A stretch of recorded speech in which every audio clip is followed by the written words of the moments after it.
যুক্তরাষ্ট্রের সাথে বাণিজ্য চুক্তি অসম অনৈতিক বলছেন ব্যবসায়ীরা। পুনর্মূল্যায়নের পরামর্শ বিশ্লেষকদের, বাতিলের সুযোগ নেই বলছে সরকার।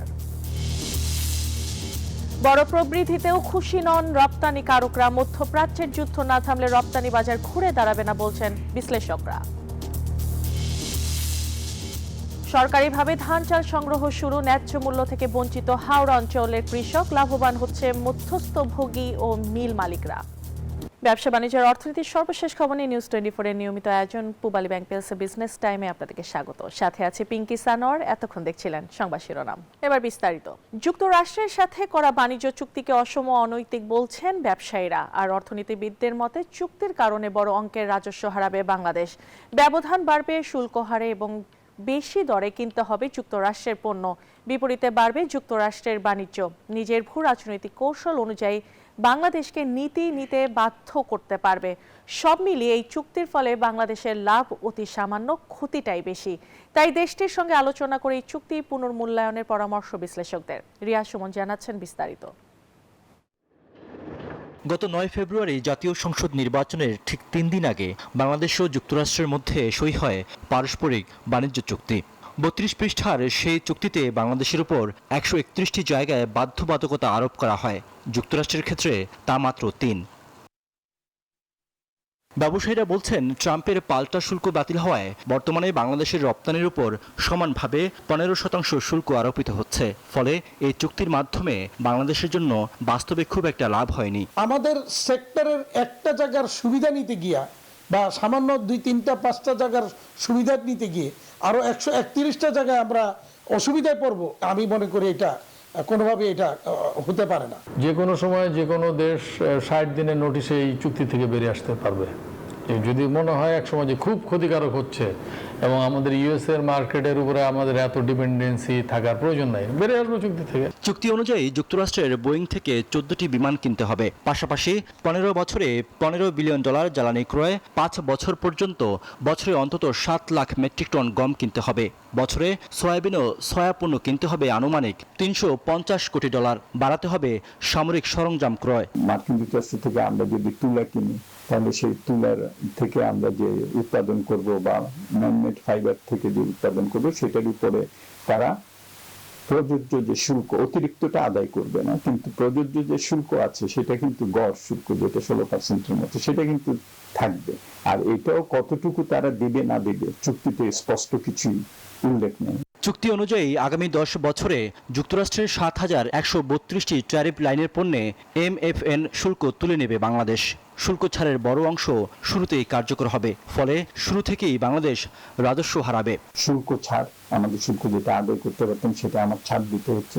দ্বিতীয়ত হলো যে এই ধরনের যখন আমি একটা দেশকে দিব, যেহেতু এটা কোনো দ্বিপাক্ষিক মুক্ত বাণিজ্য চুক্তি না, অন্যান্য দেশও এটা চাইতে পারে, তো তাহলে তো এটা শুল্ক ছাড়ের মাত্রা এটা একটু বিশাল পরিমাণ হয়ে যেতে পারে। তো এই আশঙ্কাটা আছে। চুক্তি অনুযায়ী বাংলাদেশ কোন দেশের সঙ্গে মুক্ত বাণিজ্য বা ডিজিটাল বাণিজ্য চুক্তি করবে, কোথা থেকে পারমাণবিক প্রযুক্তি বা জ্বালানি কিনবে, এসব বিষয়েও যুক্তরাষ্ট্রের স্বার্থ বিবেচনায় নিতে হবে। বিশ্লেষকরা বলছেন, এসব শর্ত বাংলাদেশের পররাষ্ট্র নীতি ও কৌশলগত স্বাধীনতার উপর নেতিবাচক প্রভাব ফেলবে। রিয়াদ সুমন, নিউজ 24, ঢাকা।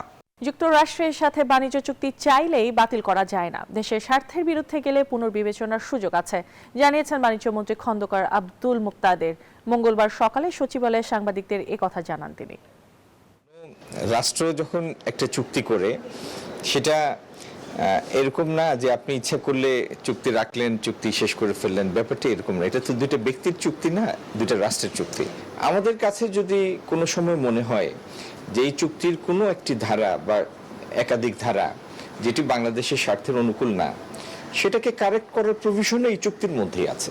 দেশে টানা 7 মাস পতনের পর এপ্রিলে বেড়েছে রপ্তানি আয়। তবে 33% প্রবৃদ্ধির তথ্যকে বাস্তবসম্মত নয় বলছেন রপ্তানিকারকরা। তারা বলছেন, গত বছরের এপ্রিলের ঈদের লম্বা ছুটি থাকায় রপ্তানি ছিল অনেক কম, আর তাই এবছর প্রবৃদ্ধি বেশি দেখাচ্ছে। এদিকে মধ্যপ্রাচ্যের যুদ্ধ না থামলে রপ্তানি বাজার ঘুরে দাঁড়াবে না বলে মনে করেন অর্থনীতিবিদরা।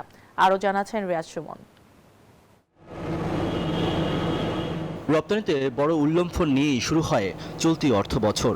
প্রথম মাস জুলাইয়ে পণ্য রপ্তানি থেকে $477 কোটি আয় হয়, যা ছিল আগের অর্থ বছরের একই মাসের চেয়ে 24.90% বেশি। তবে দ্বিতীয় মাস আগস্টে এসেই হোঁচট খায় রপ্তানি প্রবৃদ্ধি। এরপর থেকে গত মার্চ পর্যন্ত টানা 8 মাস কমে আসে রপ্তানি আয়। রপ্তানির ধারাবাহিক সেই পতন থেকে কিছুটা ঘুরে দাঁড়িয়েছে বাংলাদেশ।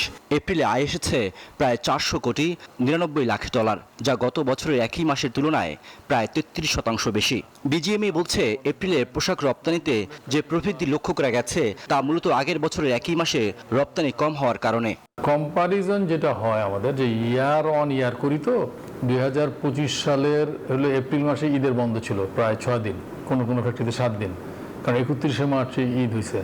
আর এই বছরের পুরো 30 দিনের মধ্যে আমরা 26 দিন কাজ করি, 26 দিনে আমরা কাজ করতে পারছি।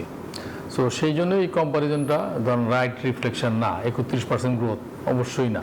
রপ্তানিকারকরা বলছেন এবার মে মাসে ঈদুল আজহার ছুটি থাকায় এই মাসে প্রবৃদ্ধি খুব বেশি আশা করা যায় না। তবে মধ্যপ্রাচ্য যুদ্ধ বন্ধ হলে জুন থেকে বাড়তে পারে রপ্তানি। এখানে এন্ড কনজিউমাররা ইনফ্লেশনের কারণে তারা তাদের পারচেজটা কমিয়ে দিয়েছে, অনেক কম, পারচেজটা ভালো রকম কমিয়ে দিয়েছে।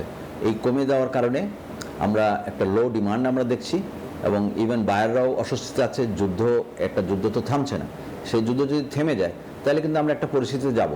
অর্থনৈতিক মন্দা থেকে বের হয়ে স্থিতিশীলতা আনতে রপ্তানির আয় বৃদ্ধিকে ইতিবাচক হিসেবে দেখছেন অর্থনীতি বিশ্লেষকরা। তবে যুদ্ধ পরিস্থিতি বিবেচনায় রপ্তানির প্রবৃদ্ধি ধরে রাখতে জ্বালানি নিরাপত্তার উপর জোর দেন তারা। এলএনজি ইম্পোর্টের ক্ষেত্রে কিন্তু 70-80% ওই গালফ কান্ট্রি থেকে আসতো। তো এই অনিশ্চয়তা, এই ব্লকেড, হরমুজের জাহাজ চলাচলের যে বিঘ্ন ঘটেছে, এটা যদি কন্টিনিউ করে তাহলে কিন্তু আমাদের জ্বালানি এবং সমস্যা, সেখান থেকে প্রোডাকশনের ব্যাঘাত, এইটা প্রকট আকারে ধারণ করবে। যুক্তরাষ্ট্রের শুল্ক চাপ মোকাবেলায় ভারত, পাকিস্তান, ভিয়েতনাম, চীন সহ প্রতিযোগী দেশগুলো যেভাবে ইউরোপ ও যুক্তরাষ্ট্রের বাজার দখল করছে, সেখানেও টিকে থাকতে হবে বাংলাদেশকে, এমনটাই মনে করেন অর্থনীতি বিশ্লেষকরা। রিয়াদ সুমন, নিউজ 24, ঢাকা। সরকারিভাবে ধান চাল সংগ্রহ শুরু হলেও ন্যায্য বাজার দর থেকে বঞ্চিত হচ্ছেন নেত্রকোনার হাওড়া অঞ্চলের কৃষক। তাদের দাবি, হাওড়ের অধিকাংশ কৃষকের ঘরে এখন ফসল নেই, যেটুকু আগাম কাটা হয়েছিল তা আগেই বিক্রি করতে বাধ্য হয়েছেন তারা। বাকি ফসল বৈরী আবহাওয়া, শ্রমিক সংকট এবং আকস্মিক বন্যার পানিতে তলিয়ে নষ্ট হয়। এই সুযোগে লাভবান হচ্ছেন মধ্যস্বত্বভোগী ও মিল মালিকরা, যদিও মিলারদের দাবি উচ্চ মূল্যে ধান ক্রয় করছেন তারা। অতিবৃষ্টি ও পাহাড়ি ঢলে নেত্রকোনার হাওড় অঞ্চল সহ জেলার 10 উপজেলায় ব্যাপক ফসলহানি হয়। জেলার 1,85,000 হেক্টর জমিতে বোরো আবাদ হলেও এ পর্যন্ত 22,348 হেক্টর জমির ফসল ক্ষতিগ্রস্ত হয়েছে। এতে প্রায় 69,698 জন কৃষক ক্ষতির মুখে পড়েছেন।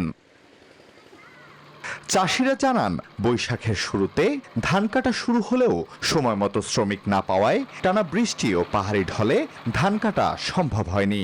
এর মাঝেই ধান চাল ক্রয় শুরু করেছে সরকার, কিন্তু এই সময় পানিতে ডুবে যাওয়া ধান তুলতেও রোদ না থাকায় তা শুকানো সম্ভব হয়নি।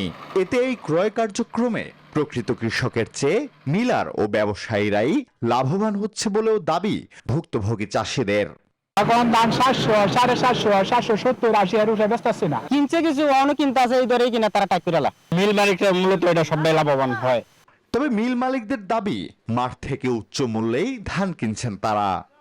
আমরা সর্বনিম্ন কিনছি 700 টাকা, সর্বোচ্চ কিনছি 850 টাকা। কৃষক অবশ্যই ন্যায্য মূল্য পাবেন, যে সরকার যে নির্ধারিত মূল্য দিয়েছেন। এদিকে ক্ষতিগ্রস্ত কৃষকের তালিকা প্রণয়নে কাজ করছে কৃষি বিভাগ, আর মান অনুযায়ী ধান আনলে তা কেনার কথা বলছে জেলা খাদ্য অধিদপ্তর। কৃষি অফিস তালিকা দিবে, সেই তালিকাভুক্ত কৃষকের কাছে আমাদের ধানটা কিনতে হবে। ভাই, কৃষক ধান নিয়ে আসলে আমরা ধান কিনবো, এবং এটা অবশ্যই মানসম্মত হইতে হবে। আমাদের কৃষকের যে ক্ষতিগ্রস্ত কৃষকের তালিকা নির্ধারণ করা হচ্ছে, তবে মোটামুটি আমাদের 60,000 প্লাস আমাদের কৃষকের ক্ষতিগ্রস্ত হবে। সরকারি উদ্যোগ থাকলেও বাস্তবতার সঙ্গে তার সামঞ্জস্য না থাকায় উপকার পাচ্ছেন না প্রকৃত ক্ষতিগ্রস্ত চাষিরা। Desk report, news 24। শেষ করছি পূবালী ব্যাংক প্রেসে বিজনেস টাইম। ধন্যবাদ।